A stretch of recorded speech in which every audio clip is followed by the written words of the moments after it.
প্রেমিক নিয়ে আপনি কেন বসে আছেন বলেন? কারণ আমি ওর দুঃখ বুঝি, কারণ ওর এই দুঃখটা এখন শুধু আমিই বুঝি। ওর দুঃখ কই আছে ভাই, কোথায় আছে? এই বুকে সাইডে আছে। আর যেভাবে ধরছেন এভাবে বলতে হয় না ভাই। যাই হোক, তা আপনারও দুঃখ তারও দুঃখ। হ্যাঁ। আচ্ছা তোমার দুঃখটা কি বলো?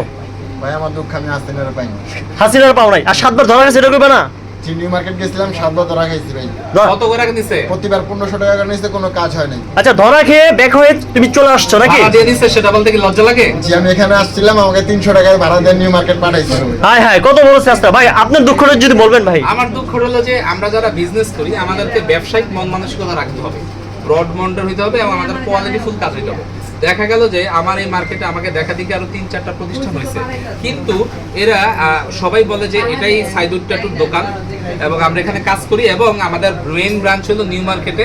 এখন ওদেরকে ভাড়া দিয়ে দিচ্ছে 300 টাকা করে। এরা মোটা বান্ডেল নিয়ে ঢুকে আমাদের সকালবেলা যত ক্লায়েন্ট আসে সবাইকে 300 করে টাকা দিয়ে দিচ্ছে, ওই টাকা নিয়ে ওরা নিউ মার্কেটে কাজ করে।